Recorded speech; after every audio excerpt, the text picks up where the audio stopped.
মানুষ মুক্তির জন্য তত বেশি ছটফট করবে, এবং মুক্তিটা সবচেয়ে ভালো পাওয়া যায় এই ট্যুরিজমের মাধ্যমে। ভয়ঙ্কর একটা পরিস্থিতির মধ্যে দিয়ে গেছে, কোনো উপার্জন নেই, কোনো কাজ নেই। আমার তৈরি কোম্পানিতেই এমনভাবে কোণঠাসা করে দেওয়া হয়। আজকে মাইস মুভমেন্ট একটা ছোট লজেন্স কোম্পানি, একটা ছোট পেন কোম্পানিও করছে। আমাদের ফ্যামিলিতে আমার চেনা জানার মধ্যে কেউ কোনোদিনও ব্যবসাই করেনি। নমস্কার, আপনারা দেখছেন আবার পোস্ত। আমি পবিত্র। আপনারা জানেন আবার পোস্ত মানে ট্রাভেল, ফুড এবং ডেইলি লাইফস্টাইলের ব্লগ।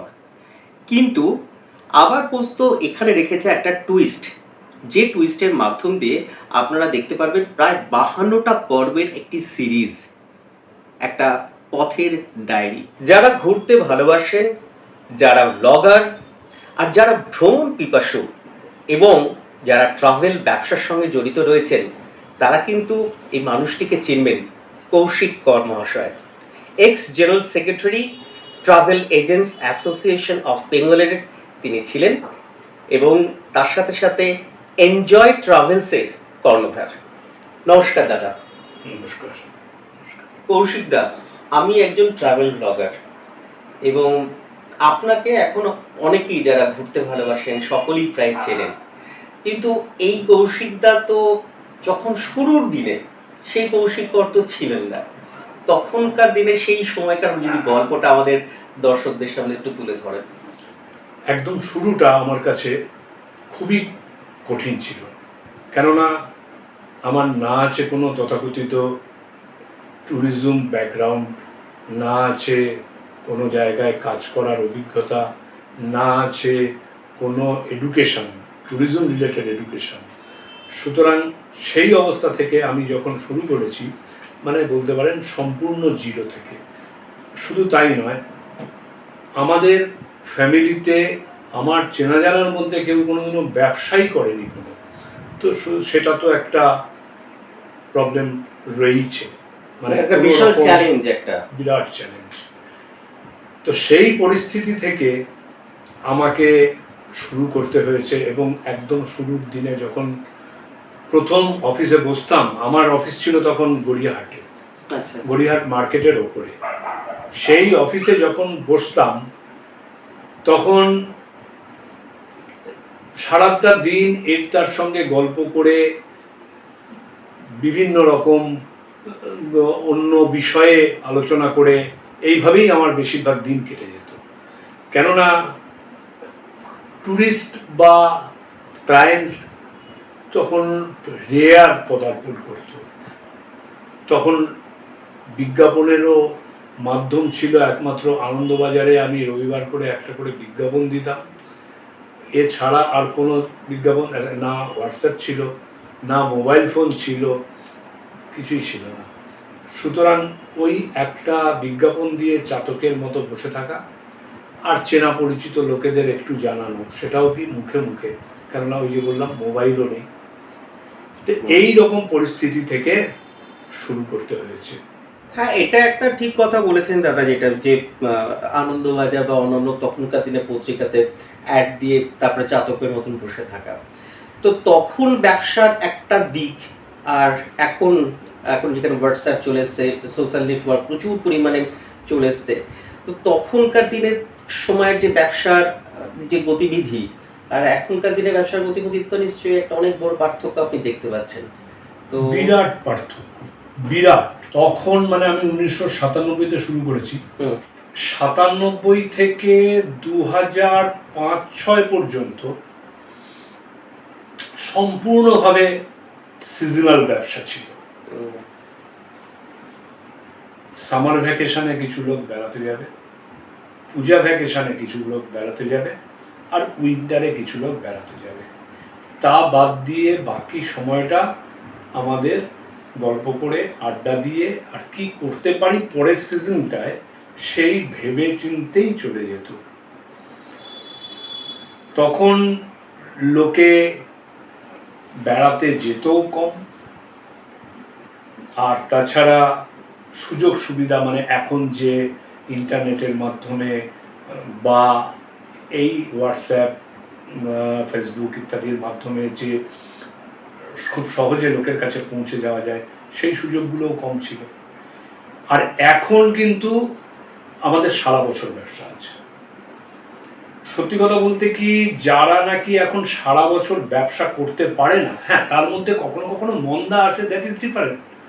যেমন ধরুন এই ভেরি রিসেন্টলি ইলেকশন গেল, ইলেকশনের পরে পরেই একটা যুদ্ধের পরিস্থিতি তৈরি হয়েছিল আমেরিকার সঙ্গে ইরানের, এবং এই সব কারণে বেশ কিছুটা মন্দা কদিন ছিল এবং তার এফেক্ট এখনো চলছে, এবং আশা করছি আমরা পুজো থেকে সেটা কেটে যাবে। এই মন্দার পিরিয়ড কিছু কিছু মাঝে মাঝে আসে, আদারওয়াইজ কিন্তু সারা বছর ধরেই এখন ব্যবসা আসে। এবং আমি তো আমাদের অ্যাসোসিয়েশনের অন্য মেম্বার নতুন যারা অল্প দিন হলো ব্যবসায় নেমেছে, তারা অনেক সময় প্রশ্ন করে, দাদা কেমন বুঝছেন, কি হচ্ছে না হচ্ছে।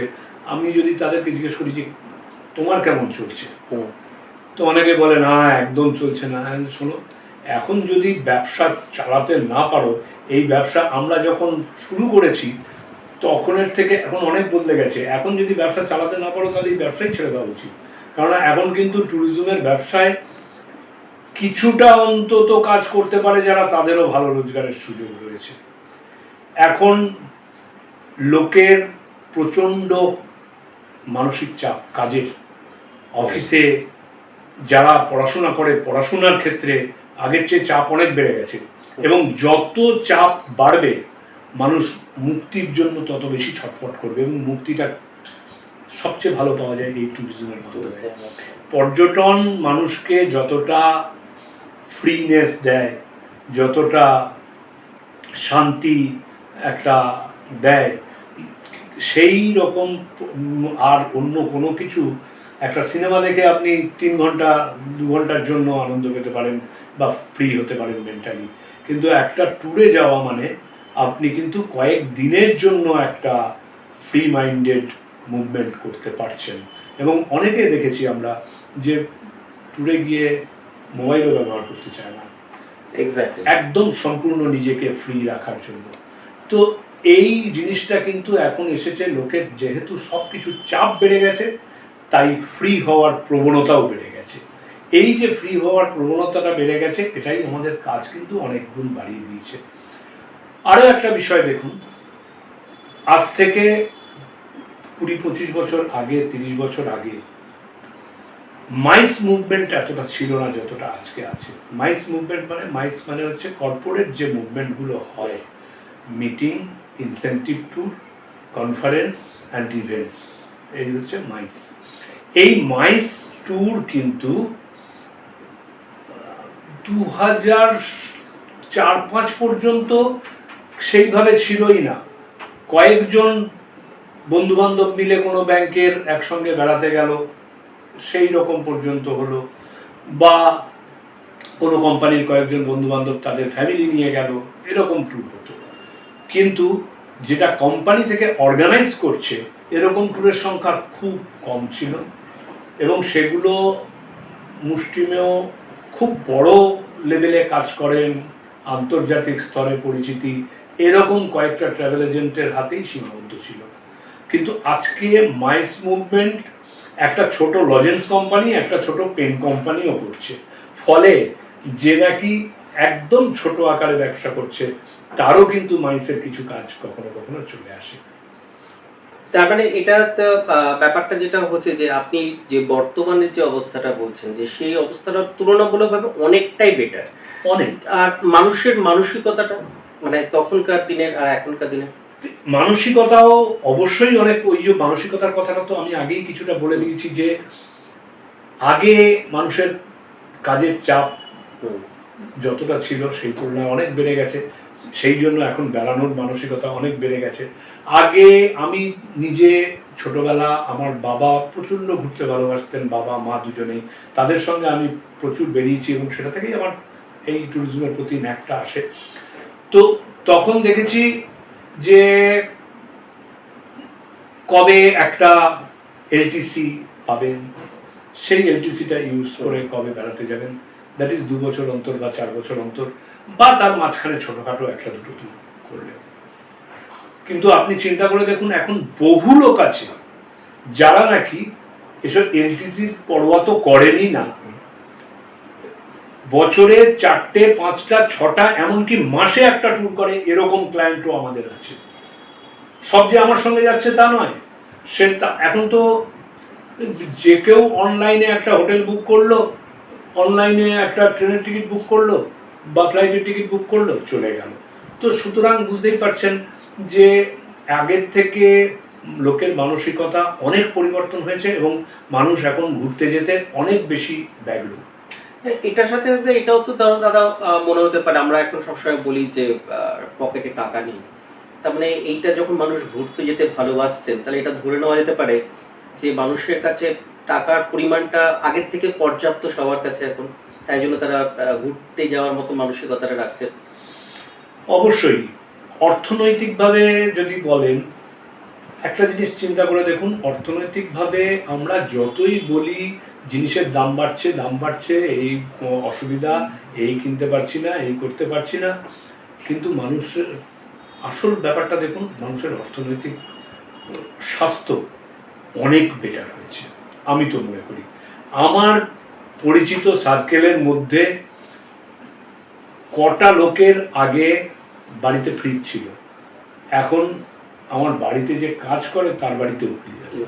আগে কটা লোকের বাড়িতে এসি ছিল, এখন যারা বাড়িতে কাজ করে তাদের বাড়িতেও অনেকের এসি আছে।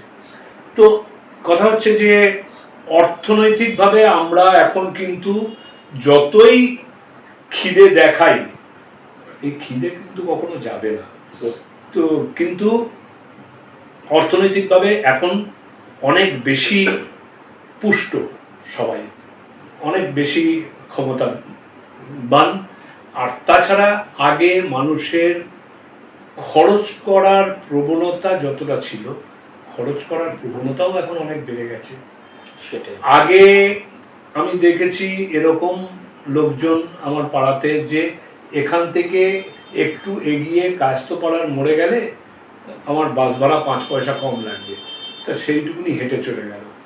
এখন লোকে এখান থেকে কায়স্থপাড়া গেলে তার জন্য একটা অটোতে উঠে পড়ে। তো সুতরাং মানসিকতা লোকের তো ব্যয় করার ক্ষমতাও বেড়েছে, ব্যয় করার প্রবণতাও বেড়েছে। আচ্ছা, এইখানে একটা প্রসঙ্গ কিন্তু জানিয়ে দিই, আমাদের এই পর্বগুলো কিন্তু আপনারা দেখতে পাবেন প্রতি সোমবার সন্ধে 8টায়। তো আওয়ার পুস্তকে অবশ্যই ফলো করে রাখবেন, সাবস্ক্রাইব করে রাখবেন। আগামী যারা প্রজন্ম রয়েছেন বা যারা এখন ব্যবসা করছেন, অনেক কিছু কিন্তু জানতে পারবেন। তো এই পর্বের একটা শেষ প্রশ্ন আমার কাছে মনে হচ্ছে বারবার কৌশিকদাকে করি, যে আপনি 30 বছরে পদার্পণ করলেন এই 3rd অগস্ট। তো এই যে 30 বছরের জার্নিতে আপনাকে এমন কোনো ঘটনা হয়েছিল যা সম্পূর্ণ দৃষ্টিভঙ্গি একদম পরিবর্তন করে দিয়েছিল, আপনাকে ভেঙে ফেলেছিল, সেখান থেকে আপনি একদম আবার নতুন করে নিজেকে শুরু করেছেন? অবশ্যই। আজ থেকে প্রায় 20-22 বছর আগে আমি যখন নাকি আস্তে আস্তে কোম্পানিটাকে অনেক বড় করব স্বপ্ন নিয়ে, অনেক বেশি কিছু পাওয়ার আশায়